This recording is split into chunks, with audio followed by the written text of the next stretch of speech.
for the first time since 1994, South Africa's elections in 2019 are set to be potentially the most hotly contested elections that South Africa has seen. However, opinion polls recently suggest that the African National Congress is regaining some support after several upsets in 2016. The Democratic Alliance, while having won some metropolitans in 2016, may be losing some voters, and the Economic Freedom Fighters, the new kid on the block in many respects, seems to have its position unchanged. However, in order for those elections to happen, there have to be a lot of preparedness, less from the political parties, but more from the Independent Electoral Commission, but also from citizens who will have to take themselves to the polls to cast their votes. It really rests on those people not only to ensure that the election is free and fair, but that the voices of the people are heard at the polls. Today, here at the Institute for Security Studies, we'll be asking the question as to whether South Africa is ready for the election in 2019. The seminar that the ISS is hosting is hosted in partnership with the Catholic Parliamentary Liaison Office and with generous funding from the Hans Seidel Foundation. We will have presentations from the Independent Electoral Commission, from the ISS, as well as from My Vote Counts. Hopefully, in the discussion that we start now, at least for us, we're prepared to talk about the elections. So we hope that not only the Independent Electoral Commission, but that citizens are also prepared to be part of what could be South Africa's most hotly contested elections. Our first speaker will be Dr. Nomsa Masuku, who's the Deputy Chief Electoral Officer from the Electoral Commission of South Africa. Her presentation will focus on the preparations for the 2019 national and provincial elections. The next speaker will be Dr. Yaki Silia, the head of the African Futures and Innovation program at the Institute for Security Studies, who from the ISS perspective will speak about some of the key issues to look out for ahead of the elections.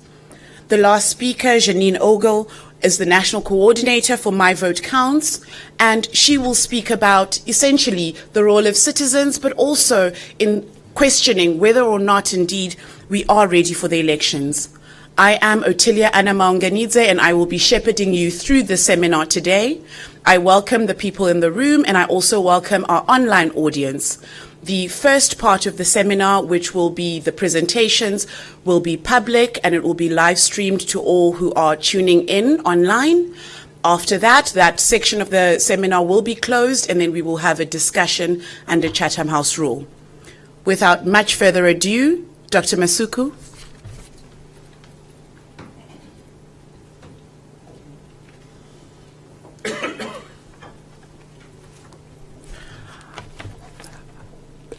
Good morning. Thank you very much, Otilia, and good morning to the audience that is here and the audience that is with us through the live stream. I am glad that the question of readiness is directed at South Africa as opposed to the Electoral Commission, because as the Electoral Commission at this point in the election cycle, we don't say we are prepared, we say we are on track. We are on track, and it is never over until the election is declared. And as you know, we have 7 days to declare an election. We always try to declare the results in less than 7 days, usually about 3 days. I have a very long presentation, and I am going to ask Otilia, it's against the nature, she tells me, to stop me when 20 minutes is over, because I can go on. I have quite the gift for, for talking. So,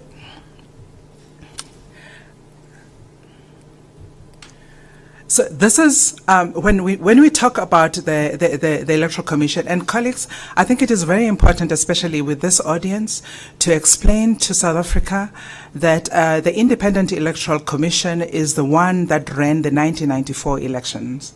Our legal name is the Electoral Commission of South Africa. We're not called the Independent Electoral Commission, not because we're no longer independent, but because we're a Chapter 9 institution. And the introductory sentence to Chapter 9 says that it creates these institutions in order to support constitutional democracy, in order to strengthen constitutional democracy. And therefore, because independence is enshrined in that introductory statement, we find it unnecessary to then say that we are the Independent Electoral Commission. I think it's very important to say that, and you'll see that in court papers as well. Sometimes the justices do remind us that actually our legal name is the Electoral Commission of South Africa. Just a little small thing to start nitpicking so you can see how this is going to go. Let's talk about timelines. At this point in time, I think the most important thing to look at is that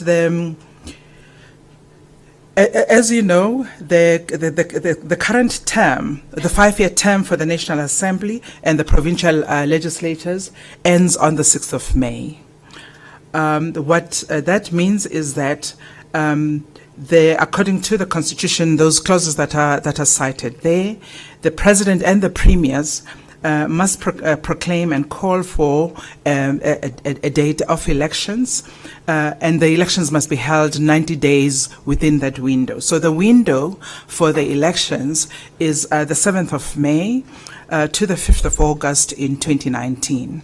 The preference of the Electoral Commission is typically to run the elections in the earlier part of that window. Why is that? It is because the more that you run into winter, the more that you run into troubles, because the winds and etc., the rain, and South Africans don't like to get wet. So, okay. So if you look at the countdown to the actual election, this is where we are.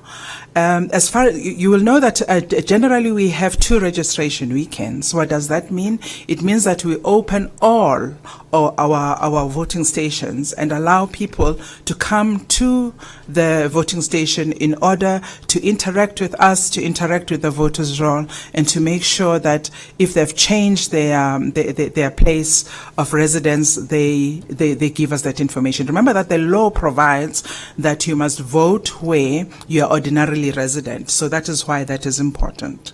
And of late, you will know that we also have to secure an address from you. We don't need proof of residence, contrary to what sometimes is in the media, but you just need to provide us with a way that we find you. Okay. We expect, as you will have heard in the media, if you have, we are trying to change the voter registration device. So when you go to vote, we scan your identity document using an EasyScan scanner. Those are old now; they're about 10 years old and over, and we need to change them. And we're expecting to get those voter registration devices.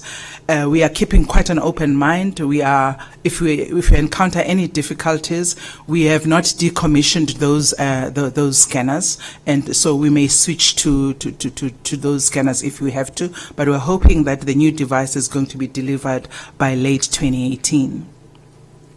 By January, I think that is very important. It's the deadline for registration of political parties wishing to contest the elections. Every time that you see NPE, it means national and provincial elections, and then we cite the year. That is a very important date for political parties, because registering a party requires not only that you make an application, but also it requires that you give yourself time, because that has to be gazetted, and you allow time for people to interact with your application to say whether your logo conflicts with another one that they have, etc., the acronyms, etc., etc. So that is very, very important. We usually have quite a bit of an issue with people and their logos trying to look like other established political parties. And then in February, we're going to have the final registration weekend. It will probably be towards the end of February or beginning of March, Once again, we'll open our voting stations to allow people to once again to interact with the voters' roll. I think that is very important. It is also important for civil society to interact with the voters' roll so that when the queries start coming, you are able to help the communities in which you do business. We expect the President and the Premiers to proclaim the election date between February and March of 2019. What is significant about that proclamation is that as soon as it is proclaimed, then the voters' roll closes. And that is absolutely critical. It doesn't mean that you cannot continue registering if you want to apply for registration, but what it means that you will not be able to participate in the elections if you register after that proclamation date. And I think that's a very important message to get through. Candidate nomination opens between March and April 2019. That is a very, very critical period because often in South Africa, of late, it leads to a lot of skirmishes within political parties as people wrangle for entering onto the candidate lists, and also they also battle over where you position them.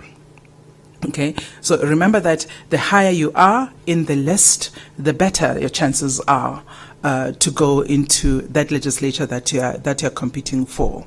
It's very, very important, I think, for civil society to mark that period because it is a period that is usually fraught with conflict. And then we expect, as I have said earlier, the election to happen between May and August. Before every election, we review the universe of the electoral laws. As I speak to you, the current raft of proposed changes went through the National Assembly yesterday. So we've jumped that hurdle. What are the key elements of things that we are expecting to change there? It is we're providing legislation that allows for electronic registration and submission. Why is that important? It is important because at the time being, the electoral laws say that you must register in person. And so what we're trying to do is to create the opportunity in future years for you to be able to register electronically. We are also providing for the electronic registration of political parties and the submission of party candidate lists electronically. Now that happened also in the last elections, and it helped a lot in terms of the volumes. And then we're also proposing that, and now it's been accepted, to provide jurisdiction to the Electoral Court to hear and determine any matter relating to interpretation of the Constitution concerning disputes about the legitimate leadership of a party. We've got quite a number of parties that are locked in disputes about who is a leader and who isn't. And where the changes in the electoral law are going to provide that the Electoral Court can settle those disputes. Voters' roll clarification. We want to provide clarity on the voters' voting status and the process to be followed when a registered voter may not have an address on record. We have a particular procedure that we follow, but it has to be supported by law, and these changes will allow us to introduce that procedure in the law. The next thing is voter registration enhancements. We want to allow electronic online registration of voters, as I've said before, to amend the legislation to ensure registration of voters in the correct ward. Why is that important? At the moment, you have to register in a voting district. Now, voting districts in this country, you have anything, we expect that they'll go up to just shy of 23,000.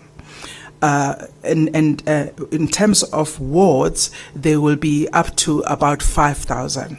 So you don't eliminate the problem of those people that live in the boundaries that prefer to vote at a voting station that they think is closest to them, but is not necessarily their own voting station. So we're limiting the problem as opposed to eliminating it. We also want to expand potential venues for overseas voting. I can tell you now that we have feedback on that matter. It will not be supported by the government. The job of the Electoral Commission is to make the recommendation. Once we have that document, becomes it belongs to the government to champion. And if they don't believe in something, you have to take it up with the particular structure that you have to take it up with.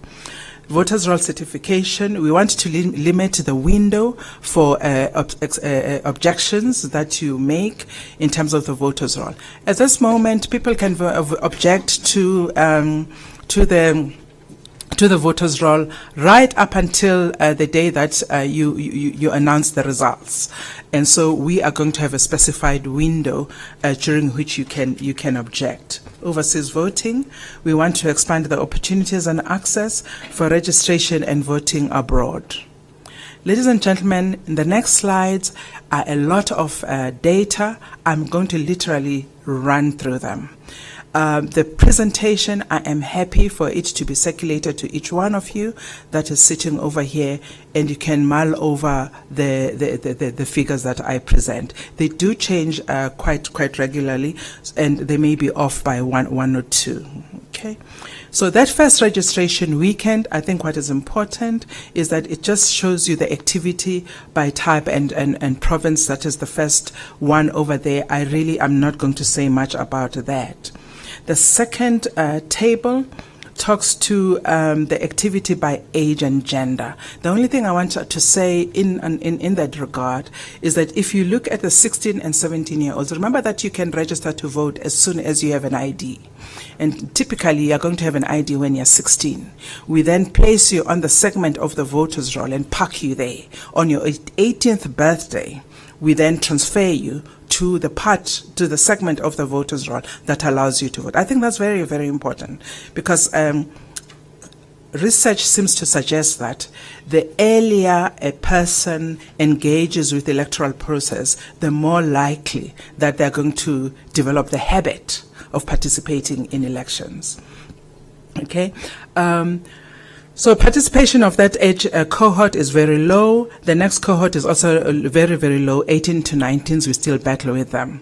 If I had the time, I would show you that the 18 and 19-year-olds are absolutely wonderful. When they take the trouble to register, they actually come out and vote. They're a sure thing. They're not like the next cohort where they're going to think, maybe not. Okay. All right, total things, that is not something I'm going to talk about. The next one, what is significant, is the number of people that are participating. Remember that the Statistician General tells us that there are about 34 million people in South Africa who can register to vote. But on the voters' roll, we only have 75% of those people. I'm just going to point to the number over there. Okay? And they are spread. You can see that the Eastern Cape has the highest number of eligible voters that are actually registered to vote. And the lowest being who? Being the Western Cape. Okay, so we call them the missing number of people. When we have the conversation, we can talk about why that is happening. And then that as well, I am not going to say anything about it. I am going to dive straight through to the issue of addresses. Okay. Now, you'll recall that the Constitutional Court handed down a judgment around June 2016, which directed the Electoral Commission to collect addresses for everyone who is on the voters' roll. And they said the value of an address is twofold. It is one, to allow the contestants to reach the people that they want to campaign to. So to find them, look for them and find them. And also it allows the Electoral Commission to place people in the right constituents. So whether it is in this instance, I've said that we're moving from a voting district to a ward. So you've got to be in the right place. Okay. So The challenge around the address collection has to do not with just sourcing the addresses, but making sure that people are actually registered where they ought to be registered. Okay, so if you look at that, we have asked the Electoral Court to extend the period, the grace period that they got, right up until after these elections for 17 months. They are only going to deliberate on that matter at the end of November. Okay, so they've granted us an extension about up until November. What is the risk there? The risk is that if the Constitutional Court does not grant us that extension, it means the results of the election can be questioned on the basis of the voters' roll. And it does not have to be 10 people. It can just be one person. Okay. Here is what we look like in terms of the address collection. We have collected, the addresses are classified as complete addresses. What is called a Reg S address, it is where a person cannot give you a street name and a suburb name, etc., but they can describe where to find you. So they're saying behind the church, behind the mushroom hill, etc. We call that a Reg S address. Okay, very difficult to capture electronically, but we are able to find those voters. Potentially incomplete, that category is worryingly high, and what it speaks to is the fact that when people capture that on that form that is called the Rec 1 form, where you apply to register, South Africans are not disciplined in terms of, for example, you live in 361 Vale Street. They will say Vale Street 361. And the system says that address is, I can't find the number, it is incomplete. So you then have to go through a manual process and go through each one of those addresses to make sure that you've got the right information and you can move it around. So we have the potential to convert every single incomplete address, at least most incomplete addresses, into complete addresses. The really worrying one is this one, no recorded address at all. There are over 2 million people there. And that is what is important. The significance of the last two areas is that before 2003, there was no requirement to have an address. We simply registered people and we went out on drives, and our aim as the Electoral Commission was just to get people on the voters' roll. In 2003, the political parties asked, and it was, and I'm going to say it was a gentleman's agreement, because it was truly a gentleman's agreement, which became law. They said that, can you help us collect those addresses so that when we campaign, we can actually find the people? So that's when it has changed. So those two things over there, they speak to that. I have spoken about the extension, the application of the extension. Please allow me not to say anything more about that, about that matter, and just to proceed to that. This is the Electoral Commission's feel-good slide. It tells us how far we have done in terms of when the judgment was handed down to where we are right now. It absolutely means absolutely nothing in practical terms, because it doesn't matter how small the outstanding number of addresses is, it can get you into trouble, and it does risk the election. But all the same, when we are feeling down, it's a good slide to look at. Okay. Allow me not to deal with this particular slide as well. It just gives you a sense of where the problems are by provinces. I want you to look at the last bullet. The last bullet says that provinces with the highest percentage of no recorded addresses. Gauteng is sitting at 15%. Isn't that odd? It is odd. However, it's not odd if you think about the number of informal settlements that mushroom every time within Gauteng. So you've got to look at it in that place. If you look at Johannesburg and you look at the condemned buildings, and you think that people don't want to be found necessarily because they're living in places where they shouldn't be. But Gauteng is a bit of a problem. The Free State is a problem. Mpumalanga is also a problem. This just runs through the mechanisms that we have used in order to deliver on the directive of the court. We've had an internal clean-up. We've collected addresses during the 2016 elections. We've had the online facility. I'm wrapping up. Thank you. And we have opened the voting stations. These are things that you already know. And we've created, we've also sourced addresses from third parties. And the third parties there, the one that has been most useful is the South African Post Office. Understandably, they have to get a parcel to you. They have to know where you are. Colleagues, I'm going to stop there. The rest of the issues I'll be able to refer to during question time, but please allow me to do that. The things that I would like to, sorry Atalia, I'm pushing it here. It is to say that demarcation is a big challenge for the Electoral Commission, because remember that there's an independent body that does demarcation. And when those processes are not completed on time, it has a knock-on effect on how you run an election. So every time that a boundary is changed and consultation has not taken place or to the satisfaction of the people that are on the ground, it causes a knock-on effect on the elections. That's why we've got Vuwani, that's why we've got Matatiela and pockets of the country where the Electoral Commission cannot even go in. Shall I stop there, ladies and gentlemen? And the rest of the matters let us deal with over question time. Thank you.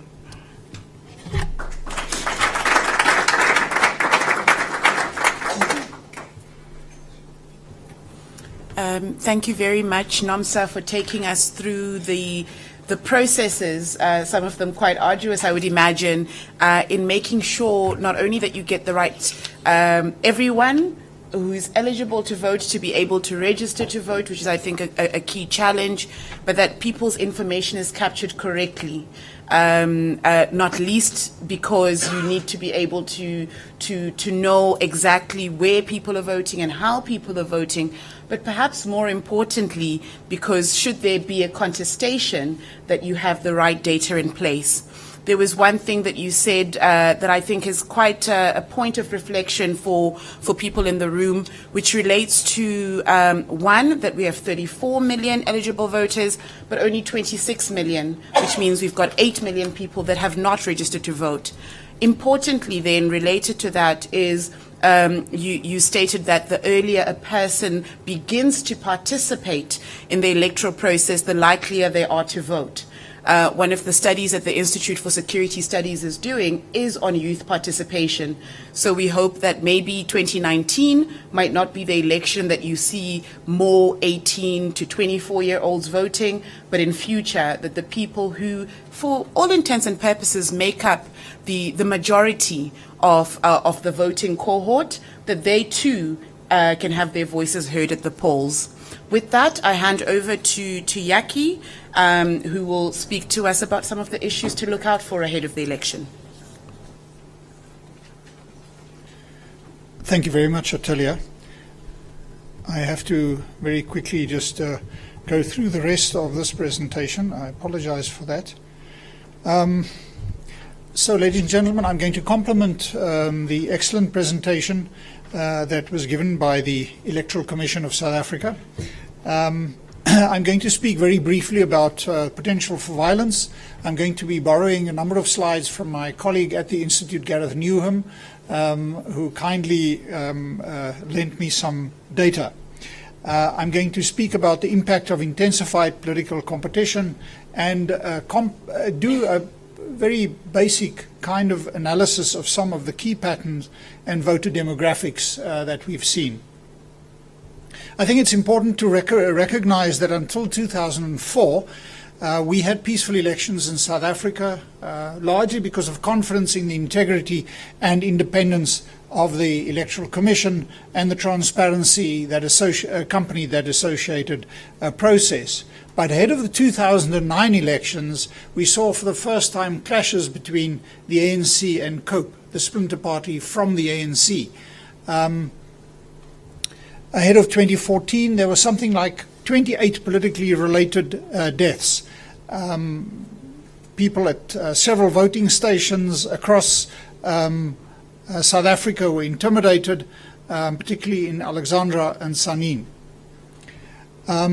Ahead of the 2016 elections, we saw political assassinations and issues around voter registration in Tlokwe and in Tshwane, and many of you here will remember the issues around the nomination of Toko Didiza. Eventually, the 2016 local government elections were peaceful, but that required the massive rollout of security force action. So let's look at the positives and the negatives that lie ahead of the elections next year. On the positive side, it's always important to recognize that local government elections are more prone to violence than national or provincial elections. I think it's obviously why. For many local councillors, local government elections are literally an issue of life and death. It is an issue of patronage, it's an issue of getting access to certain deals and having access to the politicians that make that possible. So I think generally we can expect that the 2019 elections next year, national and provincial, will not have the same threat of violence that we saw in 2016. We see the start of a turnaround in our state security institutions, but the clean-out is still tentative. And I will return to that issue. Perhaps the most important positive is that Jacob Zuma is no longer our president. He was an unmitigating disaster as a president in many, many senses. And the destruction that he wrought upon the criminal justice system in South Africa, upon the economy, will take a long time to correct. But it remains, the impact of that remains with South Africa. By 2019, maybe we will have started with some prosecutions of key individuals, but the Zondo Commission of Inquiry will only finish its results after the elections early in 2020. I think it is our hope that the prosecution of key criminals not wait until the completion of the Zondo Commission of Inquiry. There is therefore the promise of a more coherent and effective government. But as we know, that promise has not yet been delivered.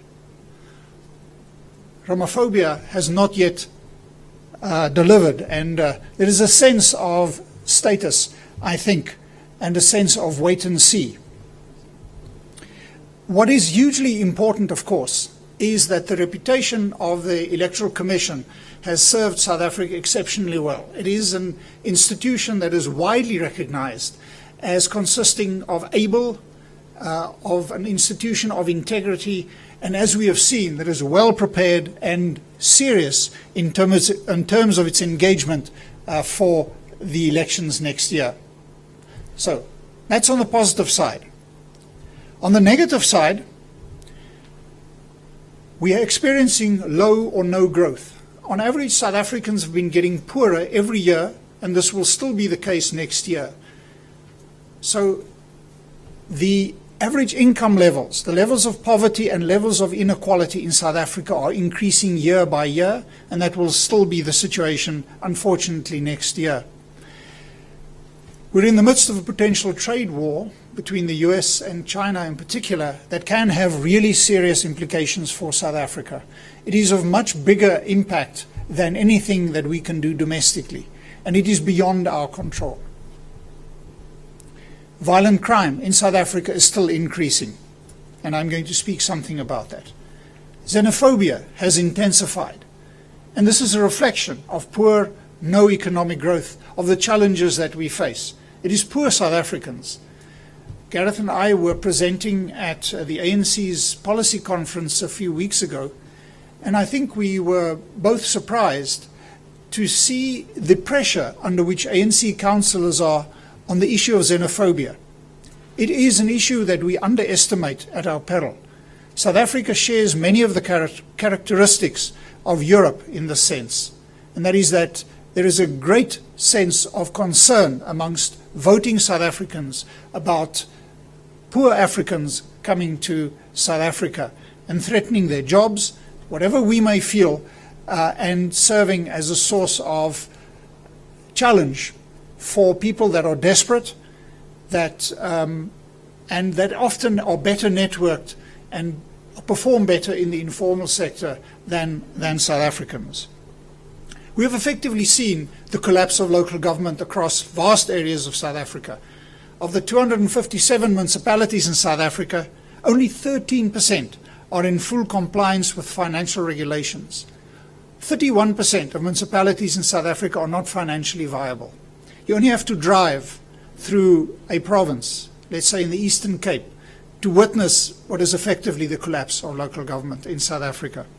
The only province where this is not the case is the Western Cape, and that is for both political and historical reasons. We see a rise in violent populism and emotive issues. And it is important to recognize that the issue of populism does not follow logic or reason.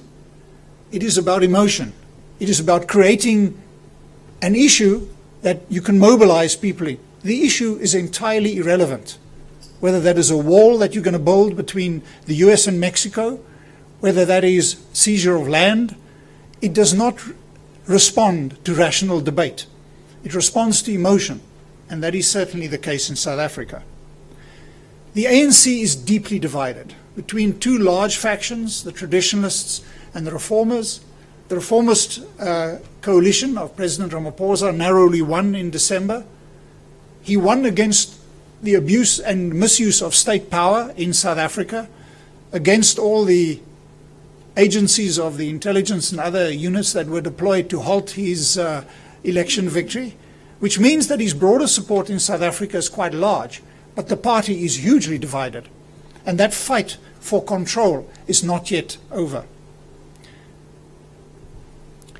There is the IEC, the Electoral Commission of South Africa, faces some resource constraints. I think everybody in South Africa faces resource constraints. And we have the impact of the Zuma years on the security institutions, which will take years to recover from. And I'm not going to say, I'll return to that, as well to the issue of fake news and social media very briefly. A few remarks upon the extent to which we have seen a decline in issues around safety and security in South Africa. This is a graph that shows levels of satisfaction with South African Police Service from 2011 to 2016, 2017. Gareth, thank you very much. That just shows how satisfaction with the police is declining year on year in South Africa. We have a sense of frustrated expectations in South Africa. After the first decade of South Africa after 1994, we saw the rapid rollout of various services, water, electricity, sanitation, to a large community of South Africans who have not received this before. But this has now been reversed as the efficiency and capacity of local government has declined, and as corruption within local and incompetence within local government and government as a whole has increased. And the result is an increase in service delivery protests. And we often wonder why these are so violent, but they are violent because it's the only way people feel that they can communicate. Because speaking to their councillors, unless you have a fistful of rand in your hand, makes very little difference. The numbers of unemployed are increasing year on year. These people have time and motivation for protest. And therefore, when the EFF have a campaign, they can attract lots of people. Many of these people that they attract, by the way, are not registered and often do not vote. But that's a different issue. And South Africa is becoming more turbulent and increasingly violent, while the police only recently started to return around the decline in the public order policing units that are responsible for managing the violence and unrest in South Africa. And you can see this in this graph that shows the increase in levels of peaceful and unrest-related events. This is police data from South African Police Service, and it shows just how all events are increasing, but the fact that violent events in particular are increasing more rapidly. And I think it's very evident, and this is a huge concern, that for all intents and purposes, the criminal justice system is not working as a system. This shows the growing gap between arrests by the South African Police Service and the extent to which the National Prosecuting Authority have been able to finalize cases from 2004-5 to 2015-2016. In 2016, the SAPS made more than 500,000 more arrests than in 2005, but the NPA finalized 70,000 fewer cases than in 2005. So we have a criminal justice system that is literally in crisis. The Hawks performance trends show the same, a downward trend. And this looks at arrests and convictions from 2010 until 2015. At the same time, we find that the amounts that the police have to pay out in terms of civil claims has risen by something like almost 800%, from 38 million rand roughly in 2005 to 336 million rand in 2016. So the situation is that our law enforcement agencies, those that are responsible for dealing with unrest, with violence, are in a perilous state. If we look at the extent of police attacks and killings, this is an extract, a screen grab from the Crime and Justice Monitor that the Institute runs, and it shows fatal and non-fatal attacks of political government, of labor union office. This map shows fatal and non-fatal attacks of political government or labor union office bearers since 2013. You can see the focus of these attacks and violence in KwaZulu-Natal and in Gauteng. And I think we can quite realistically expect that these will be the two areas, once again, that will experience the most violence. The problem essentially is that we have been blinded. And this is a quote from Johan Burger and Gareth Newham, who said and made the point very bluntly that President Zuma typically selected dishonest, corrupt, or incompetent people to head various government and state agencies. It started with the country's security agencies, and that is why we are in the situation today. If we then unpack a little bit of the data that was provided, the Electoral Commission yesterday provided yet another update on their website of the latest registration data. So at the moment, 26.2 million voters are registered, of which 55% are women and 45% are men. This is the voter breakdown at the national level.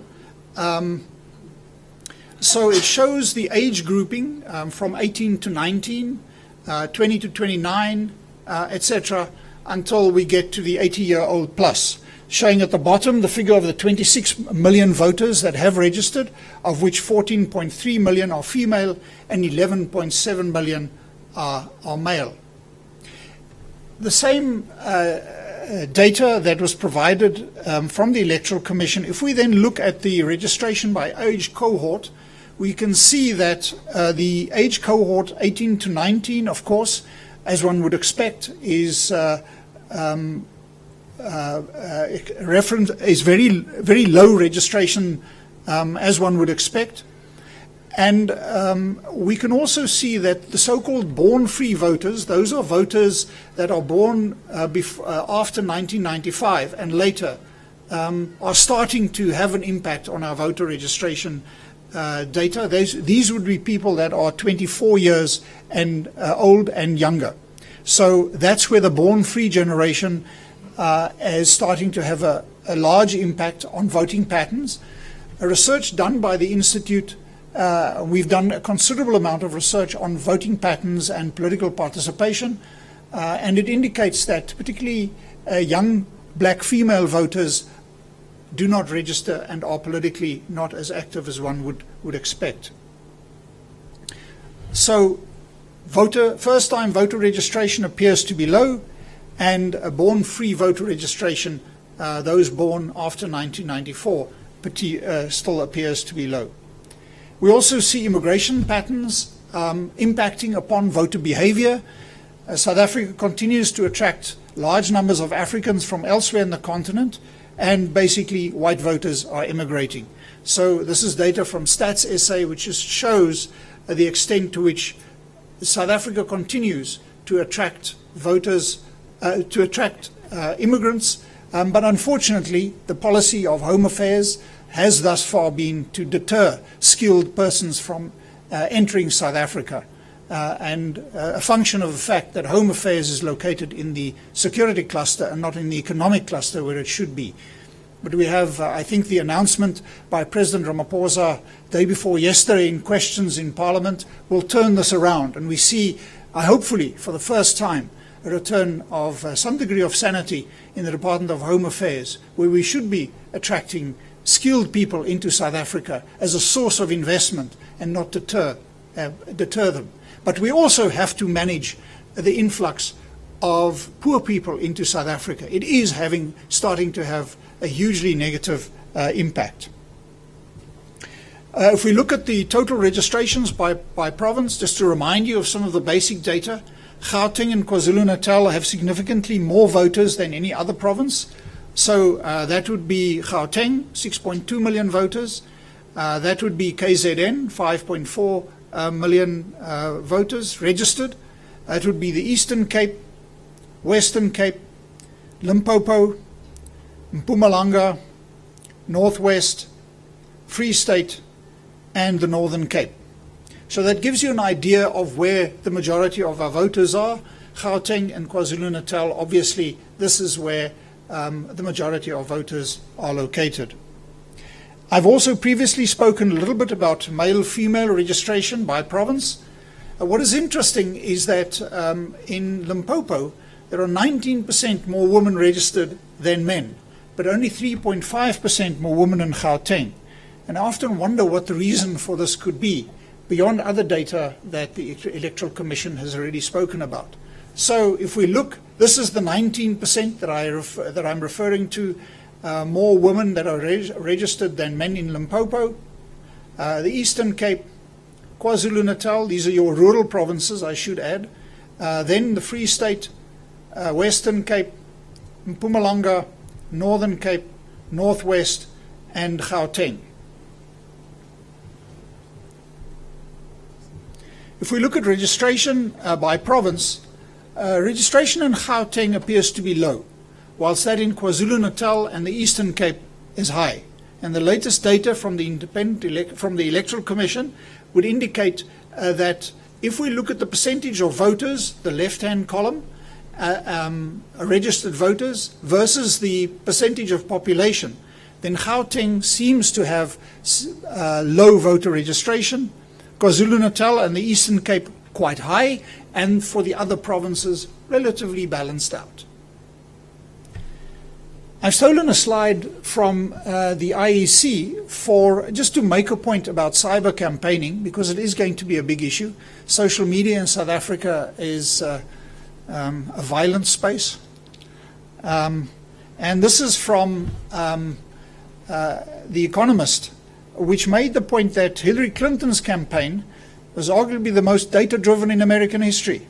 Her organization employed dozens of data scientists who designed statistical models that determined, for instance, which Democrat-leaning voter would knock on the door from a friendly volunteer to remind them to do their civic duty.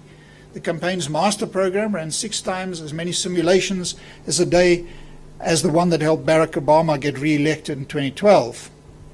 But if any technology helped Mr. Trump win, it was social media rather than data science. He and Steve Bannon understood how the Facebook and Twitter-driven media landscape worked.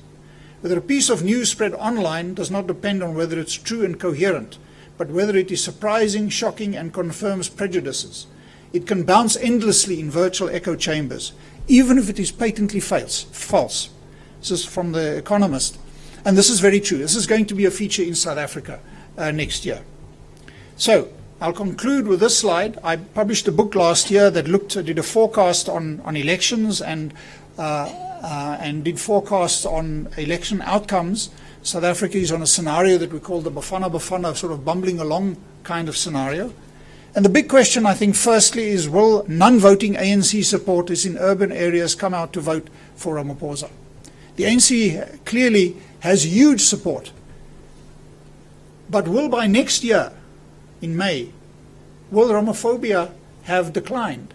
Or will the challenges that we see in local government and the appointment of and a cabinet that is, apart from being bloated, includes a large number of people of questionable integrity, what's going to happen? It's still quite a few months, and the economy is not growing. South Africans are getting poorer. Will the DA manage to regain its 2016 momentum? It certainly has stumbled. But the DA of all the parties is probably the most professional modern party of South Africa, and it's built its voter base on being on clean and effective government. What will the impact of Tshwane and Buffalo City, East London, what will the impact of that be on DA support? Will the EFF find a new policy or violently exploit the issue of seizure of land? EFF is setting the policy agenda, but I think that generally estimates of growth of the EFF is relatively modest. The EFF got 8% with the local government elections last year. In 2016, they were expecting 10, 12%. They've got 6%. If they get 10%, they'll be doing very, very well. But I think there is a huge change in EFF strategy.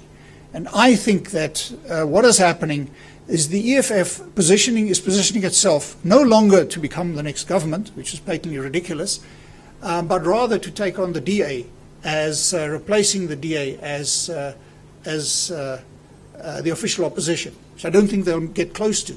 But I think that is their strategy for next year. Thank you very much.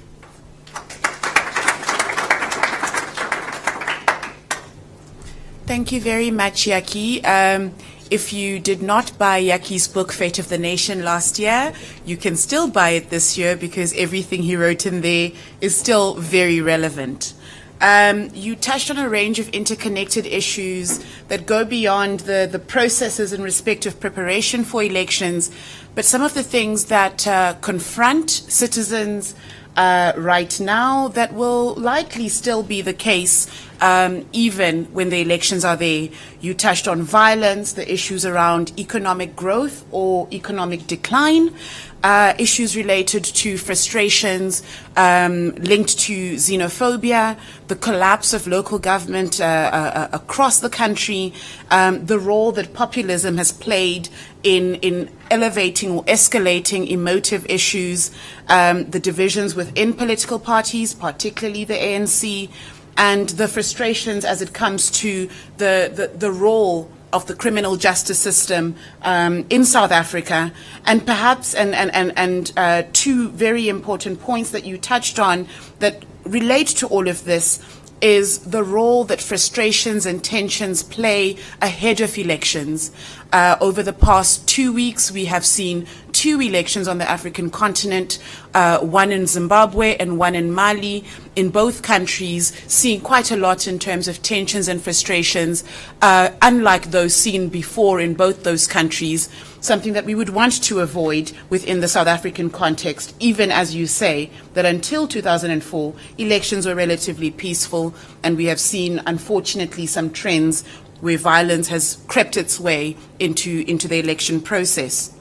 The next thing then, which is I think perhaps quite important, is in looking towards the 2019 elections, again, linking to the presentation that Nomsa gave around the role of the changing demographics of South Africa, not only from an age point of view, but also generally in terms of the racial makeup of the Republic. With that, I go to the last presentation. Janine, tell us why your vote counts.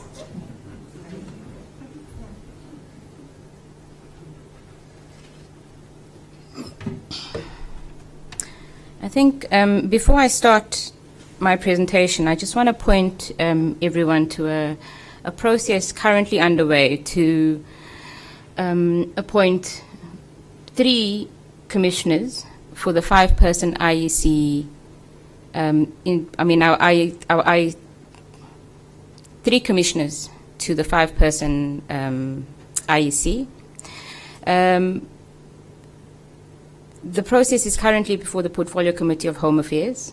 On Tuesday, they met and decided that they would open up the process for comment, and they gave a deadline for today. One of the people, of the 8 people shortlisted that the Portfolio Committee is currently considering is Dr. Masuku, who is before you today. And I did notice when she was finished speak that a lot of you clapping didn't clap because she was done, but I think you clapped because you really appreciated the presentation that she gave. So if anyone does want to comment on Dr. Masuku's suitability, today is the deadline. And you write to the Portfolio Committee of Home Affairs. The details are on the Parliament's website. You can find it there. And then also just to say I really enjoyed Yaki's presentation, and I liked that he spoke about, you know, the fluffy stuff that people often, when you're asked to do a presentation, we always stick to the facts and the law and all that. And he spoke about perceptions and trust and confidence, and for me these things are very important. Last year when I made a submission before a committee in Parliament, and I spoke, speaking before people who represent political parties, I spoke about the need for, I spoke about how perceptions of undue influence, of corruption, of favoritism, of dodgy dealings involving political parties and MPs was eroding trust and confidence in our political system, and that this would also have an impact on our electoral system. And an MP, when it was time for questions, his response was, she mustn't come here and speak to us about perceptions, she must come here with facts. And I thought, that's rich coming from a political party, isn't it all about perceptions? So I really, I mean, he had all the factual stuff backing up his presentation, but I really enjoy the fact that he didn't shy away from the fuzzy stuff. That's also incredibly important. So to my presentation, I've been asked to speak about a few things, all related though to the resourcing of political parties in the lead up to elections. So I usually speak in Cape Town, where most of the people in the room know My Vote Counts. My Vote Counts is a civil society organization. We work nationally because we work on national issues, but we're based in Cape Town. And our focus is on trying to improve transparency, accountability, and inclusiveness, focusing on the political system and the electoral system. And that's what we do. So I've divided my presentation into three sections. The first is around the misuse or use of state resources. Secondly, I'll talk a bit about political party advertising in the lead up to elections. And then lastly, I'll talk about party financing.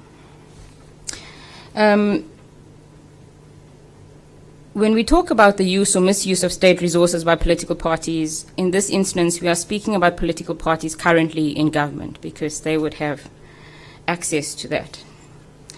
There are 2 public protector reports that should provide guidance on how we can respond to attempts by political parties to conflate party and state, and in that way leverage state resources by political parties that are in government. And unfortunately, I think these reports were published, it was towards the end of Thuli Madonsela's term, and she published, quite a number of reports at the same time, and I think there was a little bit of coverage on these 2, but I think they should have gotten much more coverage at the time. The first pertains to the ANC's election campaign, supported by the private Hlasela Fund in the 2011 local government elections. That was very similar to a Free State government program called Operation Hlasela that was running at the same time. The branding and marketing were indistinguishable, and some of the material contained pictures of the then president, the premier, Mr. S. Magashule, and text saying, "Vote ANC and Hlasela." The public protector only published the report in 2016 and found that even though the intention could not be proven conclusively, fair play in the electoral process undermined the Electoral Act and sections of the Constitution. The public protector recommended that a provincial policy be developed and circulated, setting out a clear separation between state and party activities and that no government platform or state functionary may use their power, position, or public resources under their control to market political party matters. The second report relates to a complaint about Julius Malema, at the time he was the ANC Youth League president, being invited to distribute food parcels at a SASA event, that's the South African State Security Agency, in 2009. What had actually happened was that it was an ANC Youth League event, and the food parcels were provided to SASA as a donation. So it was in fact SASA providing food parcels to be distributed at a political event. The public protector found that party and state had been conflated in this regard, and the conduct of SASA was improper. She recommended that a policy be developed and circulated to all government departments outlining the clear separation between party and state activities. While these two examples were investigated and ultimately recommendations were made towards preventing this from happening in the future, there are other examples that we are likely to see more of in the coming months. We can expect to see ministers in party colours as they go about their government work in the coming months. And the ANC and the DA is very good at showcasing the work of their ministers and mayors on their party social media accounts. So you can just think of the pictures of Herman Mashaba handing out title deeds on the DA Twitter account. And this was shortly after he became mayor. And if you didn't know, you would think the houses were actually provided by the DA. It was in a matter of months after becoming mayor that he was seen doing this. The problem with following the formal route is that the response to complainants takes several years to materialize. Both the Public Protector reports came out in 2016, whereas the events took place in 2009 and 2011. Also, I'm not convinced that this is something that should be addressed through our electoral system. It is an administrative issue and must be addressed by those responsible for financial administration. And then if we look at party political advertising, I think what most people would look at on this is issues around the SABC and airtime allocation to political parties in the lead up to elections. What we understand is that allocated time is determined by the number of seats parties have in the national and provincial legislature, as well as the number of seats the parties are contesting provincially and nationally. In the current SABC editorial policy guidelines that are not yet finalized, there is a single section dedicated to policies pertaining to election time. The news policy applies during elections and outside elections.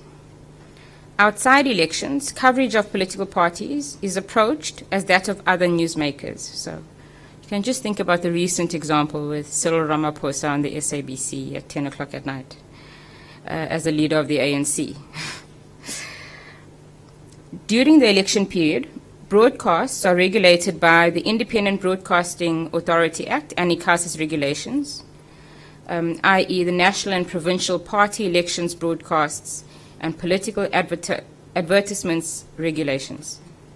During the election period, the SABC is also bound to comply with additional ICASA guidelines on equitable coverage of political parties. The SABC also seizes political party election broadcasts 48 hours before the polling period begins. I think we must keep in mind that even though the SABC will seize political party election broadcasts 48 hours before polling period, this says nothing about social media. Advertising, however, is not limited to the public broadcasting. Political parties are increasingly using social media to advertise and to influence. While the advertising on social media may be costlier, and it is still cheaper than mainstream media, and social media influencing is even cheaper if it costs anything at all. For South Africa, then, the use of social media on election campaigns needs a more considered approach. With the impact that advertising has had in the last USA elections, we have seen Facebook change its policies on political advertising. I think it's important to have a look at these, as they could provide some direction as to how other social media companies could try to address the issue. I think the policy that, from what I recall, the Facebook policy says that it applies to the United States. So I'm actually not sure if it applies in South Africa, but I don't know which media is here. Somebody needs to take this up and engage Facebook, Twitter, whoever, before the elections. It's a matter of putting policies in place, and I think there's enough time to do that. Some of Facebook's policies, I'll just read out a few of them, which I think are quite interesting and people should take note of. Political advertisers to be verified before they can run an ad by identifying the organization they represent and where the organization is located. And this is important if you think about the fact that it's reported that some of the advertising was paid for and originated from outside the United States. And all election-related ads on Facebook must have a paid-for-by disclosure. So very often people will put up an ad and you don't know who paid for it or what the agenda is. To purchase Facebook advertising, an organization must have a page and a view ads space where all ads purchased can be found. So if you find one advert from an organization, you should be able to click on the advert and see all the other adverts on a single page that they've paid for and are now advertising. The approach by Facebook is that there needs to be an increased level of transparency because this impacts on democracy and the electoral process. And I found this part really interesting. If you think of Facebook's origins as a way to allow people to talk to each other, students to talk to each other, but it's become so big that it's having an impact on democracies around the world. And that they now have to start looking at what is the impact of Facebook and how they operate on a democracy. And then we must talk about party funding. So political parties receive direct funding, either from the public purse in terms of state funds or private funds. The state funds they receive go through the IEC, which is the smallest portion. The second largest portion, around 400 million a year, goes through the National Parliament. And just over 500 million a year goes through the provincial legislatures. That's all public money. Our tracking of public finances does not indicate a bigger than normal increase in public funding to political parties preceding elections. So there doesn't seem to be a jump just because the elections are going to be taking place. But this is not surprising given that the money that goes through the IEC and Parliament is ring-fenced for very specific things. So for example, the money that goes through Parliament is for constituency support, political party support, and party leadership support. For the public funding that goes through the provincial legislatures, this is governed by provincial bills, which is even more difficult to track in terms of what they can use the funds for. And then we have private funding. For those of you in the room, I did have a look at the attendance register when I came in. For those of you in the room from other countries, we are catching up. It's taken a while, but we're getting there in terms of regulating private funding. Some of you may know that Parliament finally got to drafting and passing a law to regulate private funding in political parties. Drafted last year, passed through the entire parliamentary process by June this year. The bill then currently sits with the President. And I mean, we as My Vote Counts, who've been working quite hard on this issue for the past 5 years, are concerned that even though I think there's general acceptance that the status quo is going to change, you can't stop this from happening. There are those who would prefer that the change only comes after next year's elections, and that they may be lobbying the President to not sign the bill just yet. It's then up to the rest of us to show our support for the bill and to counter the lobbying, and those who have the networks to lobby for the bill to be signed should be using them. A bit on what's in, if you don't know what's in the bill, some of the things in the bill is that it bans funding from foreign governments, foreign government agencies, foreign entities and foreign persons. It bans funding from state-owned enterprises, and it bans funding from organs of state. They've set the disclosure threshold of 100,000 rand. So the political parties only have to give details of who a donor is and that donation if it's above 100,000 rand. The donation limit per person or company, etc., in a year is 15 million rand. And that's a lot of money. Our smaller political parties in South Africa operate on an annual budget of about 3-4 million rand. So 15 million rand is a big amount for the South African context, at least. A good part of the bill, though, is that it has dual disclosure. So it's something we weren't sure we would get in this bill. But fortunately, not only do the political parties have to disclose, but those that donate above 100,000 rand to a political party also need to disclose to the IEC.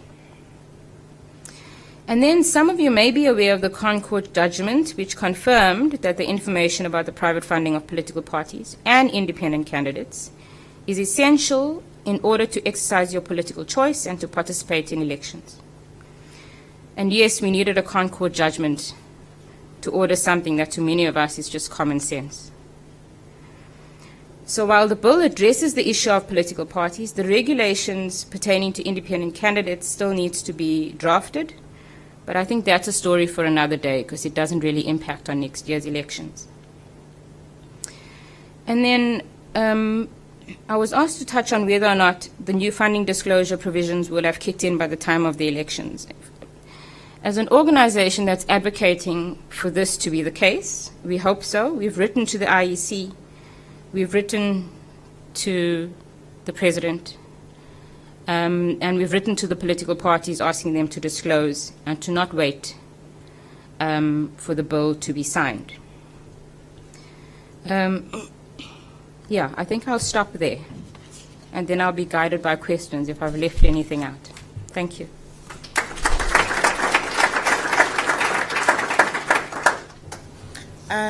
Thank you very much, Janine. I think your sort of analysis when it comes to not only the new legislation around party funding, but also quite generally the role, for example, that other Chapter 9 institutions can play, delays notwithstanding, in ensuring that essentially that parties do as they're supposed to do when it comes to electioneering, but also when it comes to the use of funds for particular activities.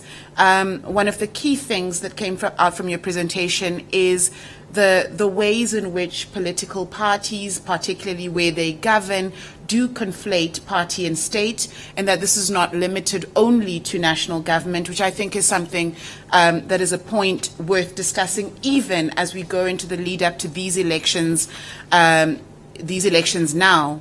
And then also the point around the need for a considered approach when it comes to advertising, marketing, but also given the numbers of people that access their information increasingly online, the ways in which parties on social media engage. You cited a number of examples, including, for example, the executive mayor of Johannesburg, Herman Mashaba's efforts and work being demonstrated under the DA Twitter account in a way that for the ordinary citizen, that conflation between party and state might not always be so obvious. Thank you very much for that. I think with the three presentations that we've had, we've taken it in many ways full circle. I sit here as the chair and looking at my panelists and thinking, perhaps we couldn't have a more demographically sound panel as well, which is great. And there's quite a lot that has come out, and we've attempted to answer a number of those questions as to how you could ensure not only a successful election, but an election that has a credible outcome, and the various role players in that regard.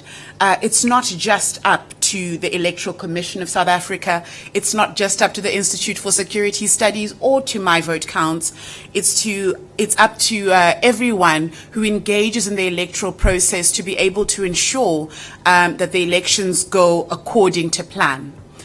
Before I close this online segment of the session, we do have a short presentation from Hans Bühler from the Hans Seidel Foundation, who will speak a little bit about the Civics Academy, which is a new initiative that also aims to popularize the idea of even going to vote. So without wasting too much time, Hans, I hand over to you.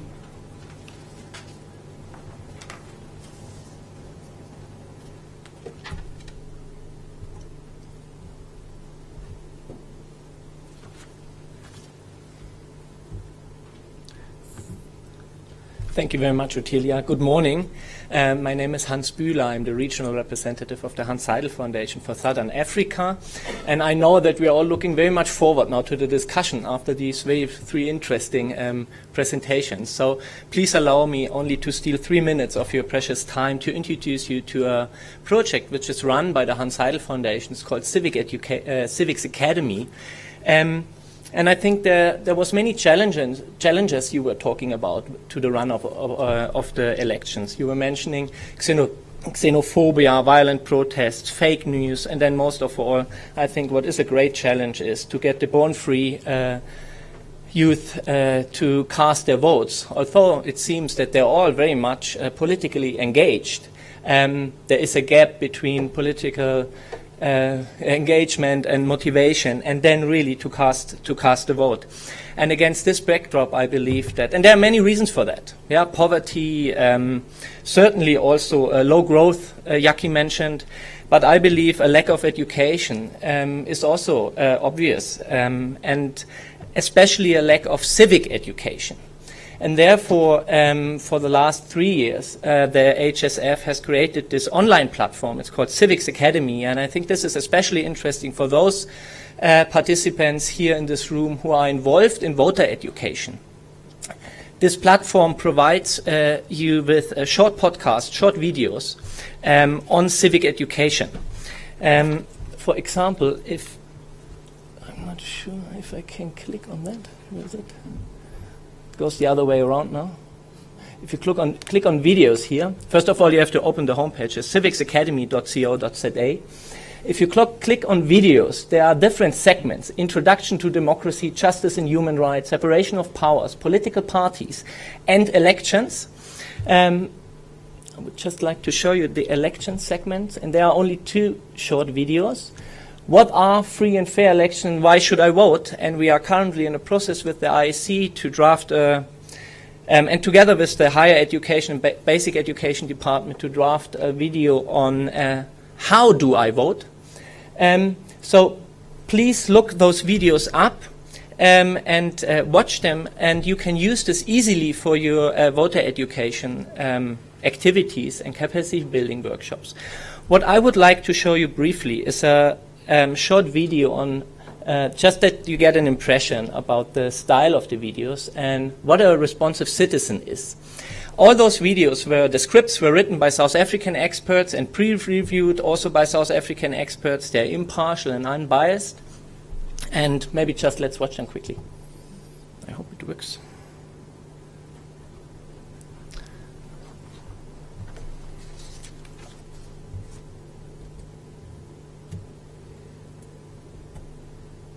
Thanks. What is a responsive citizen?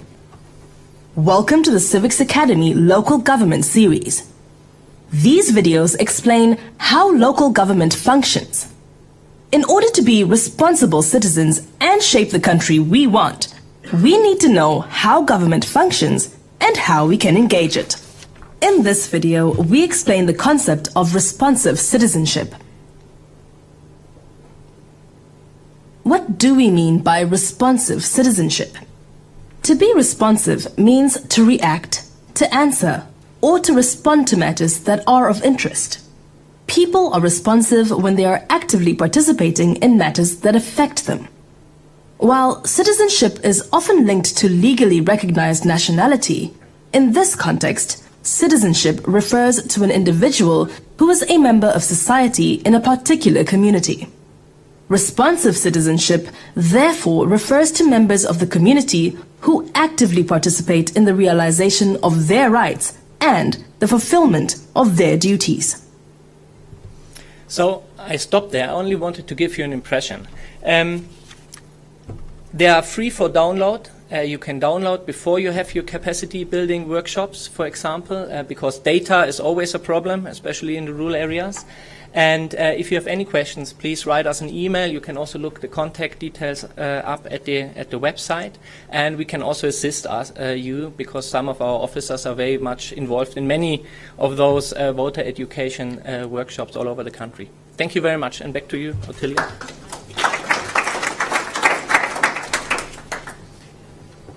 Thank you very much, and I think in many ways you're also you carefully picked which video to make us watch in making us want also to be active citizens and engaging in not just this discussion, but discussions that will be had between now and the elections and after the elections as well. So a huge thank you to you, Hans, and a particular special thanks to the Hans Seidel Foundation for making this event possible, as well as for making Civics Academy possible. With that, I would like to give a special thanks again to the panelists for highlighting key issues. First, in terms of how the Electoral Commission is working to ensure that the elections themselves actually happen, and that they happen in a way that ensures a successful as well as a credible outcome. To you, Yaki, for looking at some of the key issues that frustrate citizens, but issues that need to be raised as issues of concern towards the elections, but also in a hopeful sense, the things that we can fix. If we know the problems, we'll be able to fix them. And Janine, in terms of the role of party funding, the role of parties and the state, but also importantly, the role in the ways in which parties ought to communicate responsibly towards the election, during the election, and post the election. So thank you very much to the panelists. Thank you to the people here in the room and to the people who are tuned in online. And in a special thanks, in addition to the Hans Seidel Foundation, we are eternally grateful to the support of the ISS Partnership Forum, which includes the European Union, the governments of Australia, Canada, Denmark, Finland, Ireland, the Kingdom of the Netherlands, and Norway, Sweden, as well as the United States of America, without whose financial support this event would not be possible. With that, I bid farewell to our online audience who have patiently been tuning in and following the proceedings. You can still be able to download the video after the seminar. You can be able to watch it on the ISS YouTube channel if you particularly like hearing Nomsa, Yaki, and Janine, less so me. But with that, goodbye to the online audience, and we can now have a discussion which we host under Chatham House rule. Outside, the online session is not under Chatham House rule because, Janine, we cannot control the people we cannot see, and we cannot control what they do with the information that we provide them with. However, now that we have this outside of Chatham House rule, if there are any questions, some tough questions around South Africa's preparedness for next year's elections, please do feel free to pose them. You can raise your hand just so I'm able to see who or comment that they want to make. And if you have a specific question that you want to direct to any one of the panelists, please